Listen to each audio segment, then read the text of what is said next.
Aleluia, Senhor Deus. No Evangelho do nosso Senhor Jesus Cristo, segundo escreveu o doutor Lucas, capítulo de número 18, um texto conhecido. Para caráter de conhecimento, Lucas é o único homem que expressa aquilo que aprendeu do Evangelho, que não era judeu, que não era do povo escolhido lá atrás, através da vida de Abraão. Ele conhece acerca de tudo que está escrito quando ele conhece Paulo, apóstolo Paulo, acerca que relatos da história nos diz que ele acompanhou Paulo por causa de uma enfermidade, e ali ele se converteu, ali ele aprendeu que o melhor que ele tinha era caminhar junto a Jesus Cristo, e fazer assim como Paulo disse: olha, facei como eu faço, seja como eu sou, imite a mim, porque eu imito e sou como o meu Senhor Jesus. Aleluia. Glória a Deus. Vamos fazer menção à palavra do Senhor, que diz: aconteceu que ao aproximar Jesus de Jericó, estava um homem cego, sentado à beira do caminho, suplicando por esmola. Assim que ouviu a multidão passando, ele perguntou do que se tratava aquilo. E informaram-lhe: é Jesus de Nazaré, quem vem passando. Versículo de número 41. O que queres que eu te faça? Ao que lhe respondeu um homem: Senhor, eu quero voltar a enxergar. Então Jesus determinou: recupera a sua visão, a tua fé te curou. Por isso aleluia a Deus. Aleluia, Senhor. Pensando que quando nós estudamos as Escrituras, vemos que Lucas, Marcos escreve que Jesus está se aproximando, porém Mateus escreve que o nosso Senhor Jesus está saindo de Jericó. Quero aqui mostrar para os irmãos algo muito interessante, para que vocês não possam se perder. Às vezes, muitas pessoas que estão conosco, mas eu creio que todos aqui já entendem, já estudaram e compreendem a palavra de Deus e já sabem acerca do que vai ser relatado.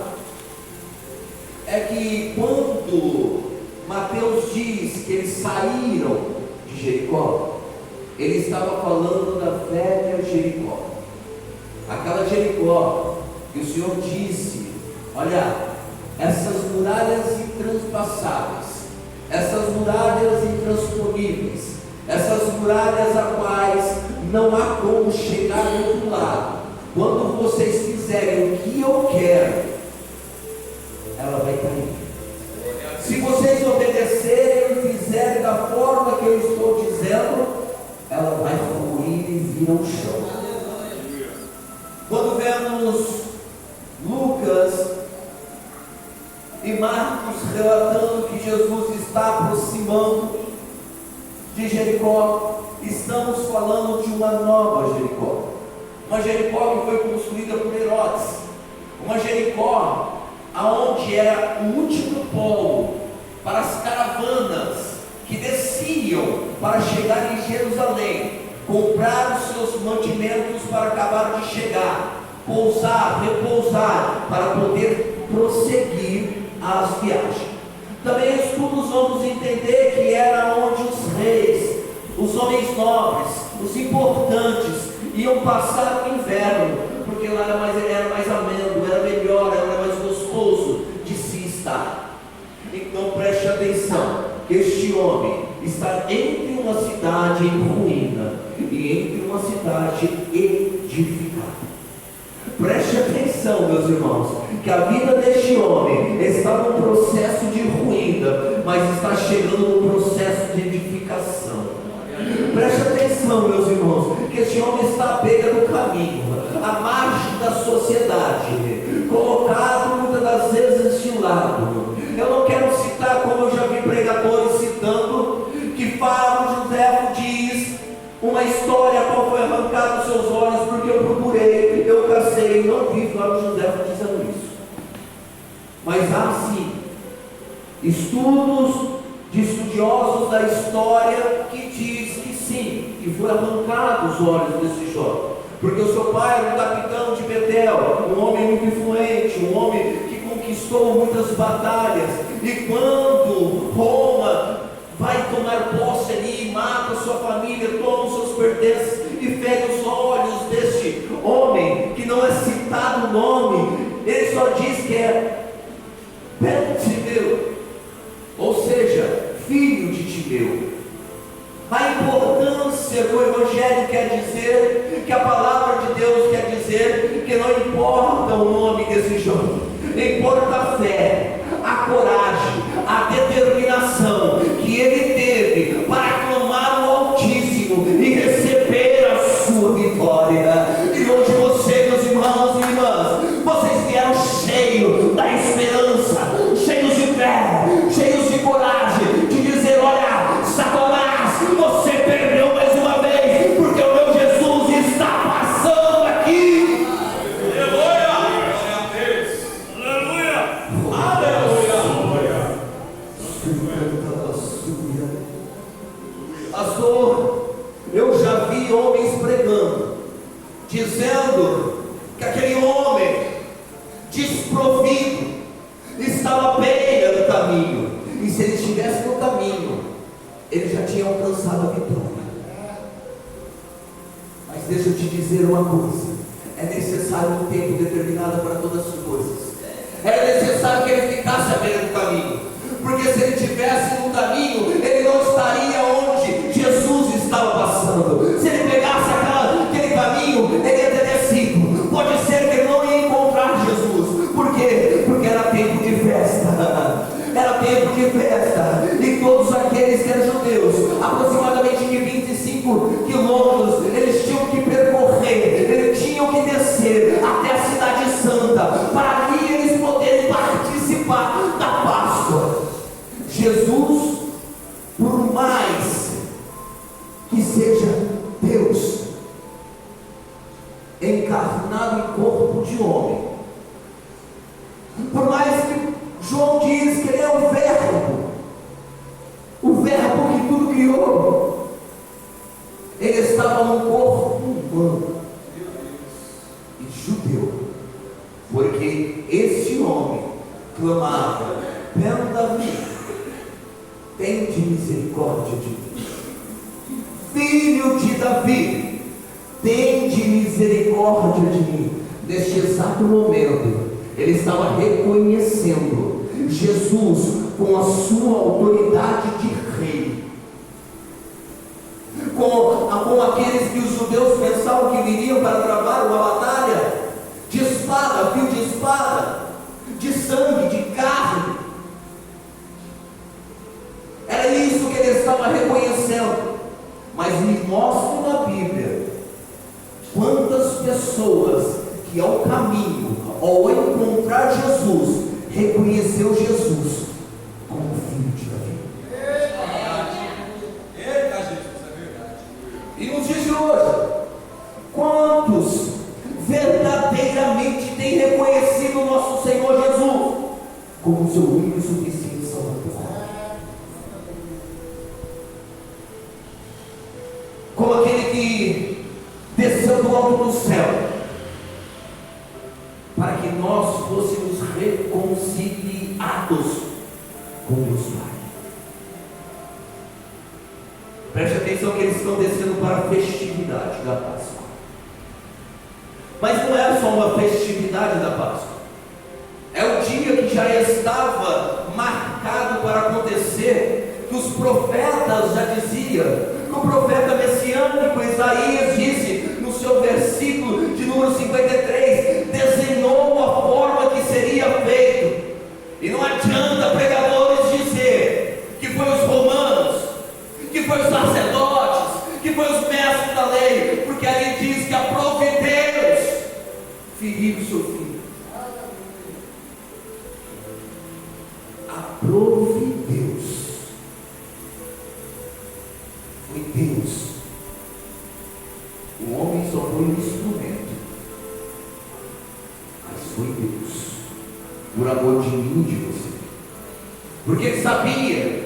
que neste dia nós estaremos aqui, glorificando o nome do Senhor.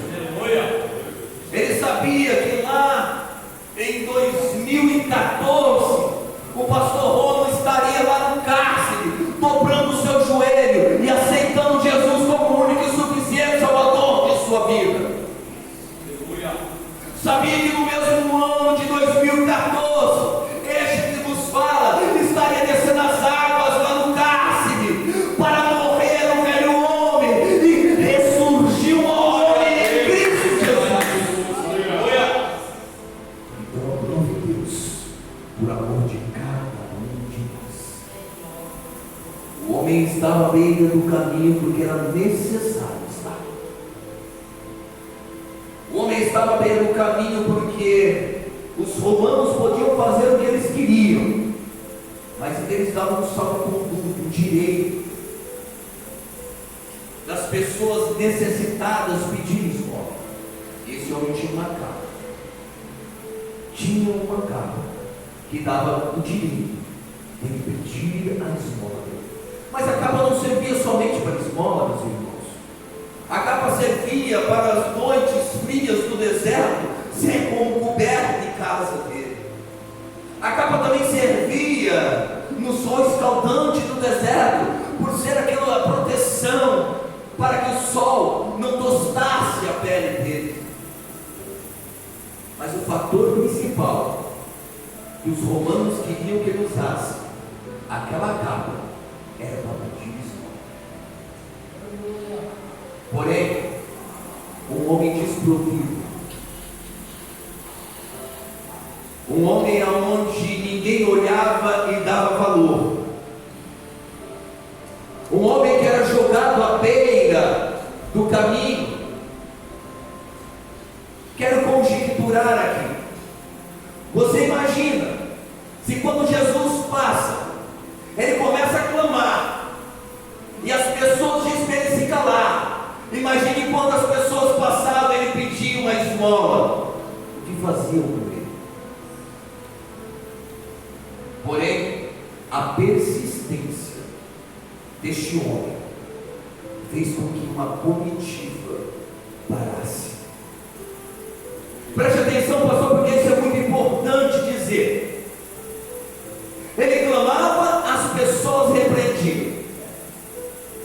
Ele clamava, as pessoas repreendiam. O que é que está fazendo com que você pare de clamar a Deus? O que é que está fazendo com que você deixe Deus de lado? O que é que está fazendo? Será que é uma guerra psicológica de pessoas dizendo para você: você não vai conseguir, você não vai chegar, você não tem chamado, olha, o que o outro conseguiu não é para você, não adianta você tentar, que você não vai alcançar, olha, fica onde você está, que está bom demais. Deixa eu te falar, uma certa feita, um jovem de 17 anos foi levar queijo, foi levar pão para os seus irmãos que estavam na frente de uma batalha, foi levar ali algo, um sustento alimentar, mas ele viu que do outro lado havia uma pessoa que clamava e gritava: não tem ninguém que pode me deter. Era uma guerra psicológica, e ele falava ainda assim: o teu Deus não é nada, não adianta vocês irem, não adianta vocês irem, que não vai adiantar nada, porque eu sou maior, pode colocar seu exército contra mim que eu vou ganhar. Era uma guerra psicológica.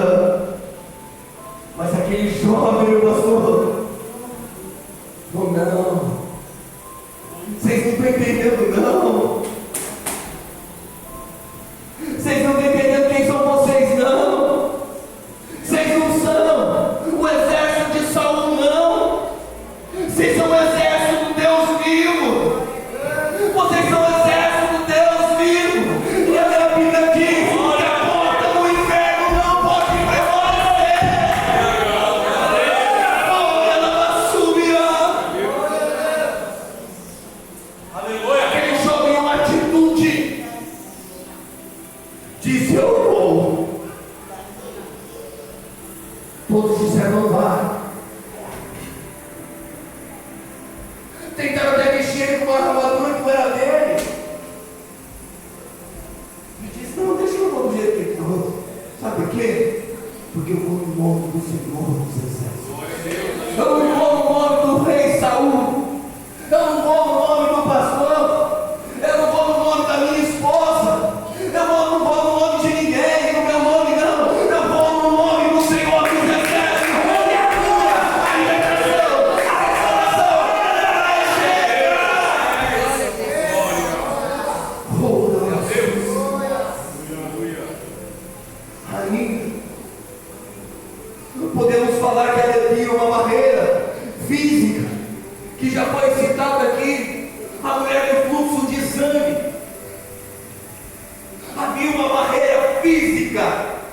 barreira é essa, pastor?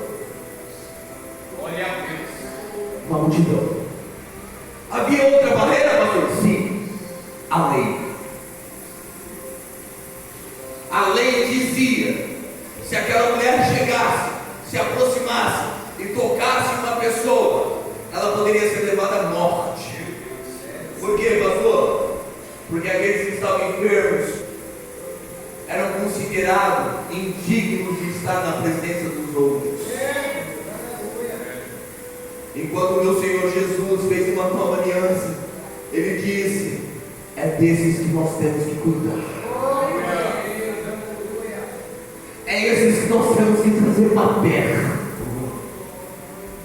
É esses que nós temos que ter no nosso lado, alimentar espiritualmente e também a fome carnal também, porque há muitas pessoas necessitadas. Aleluia! Glória a Deus.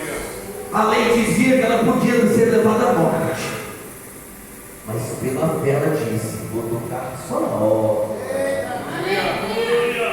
Não preciso nem relar, porque vai que eu sou levado à morte, mas a minha fé vai bastar para me curar, a minha fé vai bastar para me salvar. Sabe, irmãos, quando eu leio o texto que diz: a tua fé te salvou, não está dizendo ali claramente aquilo que quer dizer. Sabe por quê? A salvação é algo que vem através daquilo que nós fazemos na obra de Deus.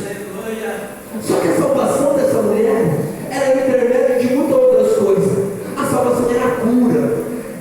A salvação era a cura da alma, a cura do espírito, a cura da carne. Era uma cura por completo. E se você hoje veio buscar uma cura específica para a sua vida, saiba que o Senhor Jesus está aqui, e Ele no alto do céu já proclamou os seus anjos: desça lá, pode abençoar, pode derramar cura de libertação dos vícios, pode derramar sobre eles cura da enfermidade. Olha, a alma está clamando, a alma está doendo, pode derramar também. Olha, eles já estão querendo mais, eles estão prestes a desistir. Pode ir lá, pode derramar, porque a minha Bíblia diz que aquele que vive aquilo que tem para viver na presença de Deus não vai correr atrás da bênção, é a bênção que vai correr atrás de você. Oh, meu Deus. Entenda, meus irmãos, já falamos de batalha, de obstáculo psicológico, já falamos de uma lei que poderia levar uma pessoa à morte em uma multidão. Ainda poderia citar Zaqueu, que logo após vem ele, que ele queria de qualquer forma ver Jesus. A multidão não ia deixar de chegar, mas ele subiu no pé de sicômora só para conseguir ver Jesus passar. Poderia falar de tantos homens e mulheres, poderia falar de Ana, que passou anos e anos aguentando uma guerra psicológica, orando e buscando, mas orando às vezes de uma forma que não era para ser orada. Mas no dia que ela fez a oração correta e entregou a Deus aquilo que era dela, Deus ouviu a oração. E por mais que o sacerdote que está desempregada, mulher, ele teve que engolir o sábio e falar: tá, está abençoada e tua amada. Teve que aceitar o filho dela lá, ensinar e instruir o filho dela. O único na Bíblia que foi juiz, sacerdote, olha só, irmãos, e profeta de Deus, ocupando ali 3 cargos importantíssimos no Velho Testamento, dados por Deus. Poderia falar em inúmeras dificuldades, mas eu quero falar qual que é a sua dificuldade. É na área financeira, é na área ministerial, é na área conjugal. Qual é a barreira? É as pessoas dizendo que você não vai alcançar. Faça como este homem em vez de se prostrar, grite cada vez mais alto: Filho de Davi, tende de misericórdia de mim.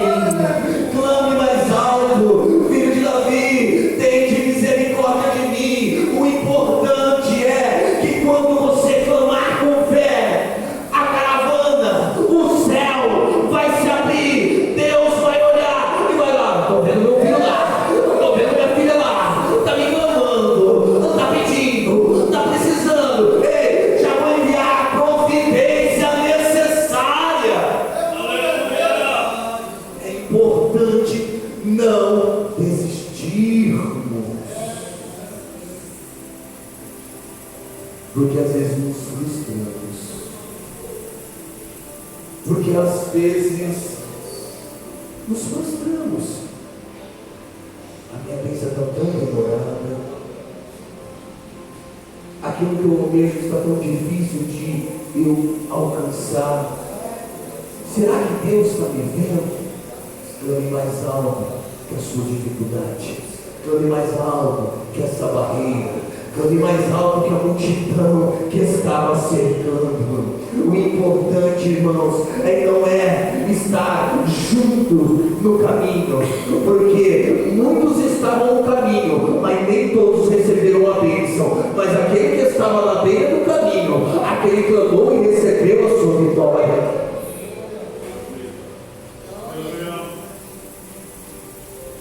Tem muita gente que está dentro, só não recebe porque desiste. Tem muita gente que está dentro, porque muitas das vezes entrega na mão de Deus, mas no dia seguinte tira da mão de Deus e põe na mão do homem. Tem muita gente que está dentro de corpo físico, mas a alma e o coração estão ruindo. Se o pastor quiser cortar meu convite de amanhã, não tem problema, mas o que Deus mandar, eu estou aqui para falar. Tem muita gente que acha que a dificuldade, aquilo que ele está passando, é maior do que o seu Deus. Deixa eu te falar: quando olharam da montanha e viram só uma mãozinha, uma nuvem do tamanho da mão de um homem, mas essa nuvem teve providência tamanha e necessária para uma nação só, não, mas para todas as nações que estavam circunvizinhas. Hoje tem chuva de bênção para você, hoje tem chuva de milagre para você. Eu vejo a mão estendida do nosso Deus sobre a sua vida para te abençoar. Quando você clama, Jesus responde. Eu estava, pastor, escutando algo que é muito interessante. Ao ouvir e o escutar. Tem muitos que estão dentro, estão ouvindo. O ouvir entra aqui e sai aqui. Tem outros que já estão escutando. Por que escutando? Porque aquele que escuta chega no trono do céu. Quando chega no trono do céu, a sua oração, o seu clamor não é promovido, é fato. Porque minha Bíblia diz que é como um incenso agradável à narina do meu Senhor, o seu clamor e a sua oração. Ele está lá. E Ele sabe que cada um de vós tem desejado nos vossos corações. É necessário entender que não podemos desistir, porque Ele ouve. Eu quero acreditar.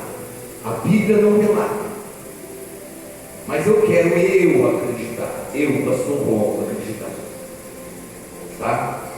Que aqueles mesmo que estavam falando para ele: pare de clamar o Mestre, pare de chamar o Mestre, pare de importunar o Mestre, deixe o Mestre quieto. São os mesmos que vão lá, pega aquele servo e fala assim: venha, o mestre te chama. Entendemos que esse homem tem princípios de não desistir, princípios de fé, princípios de clamor, mas ele também tem princípio de renúncia. Por que, pastor João, de renúncia? Qual é o abrigo dele nas noites? Qual é o abrigo dele durante o dia? O que dá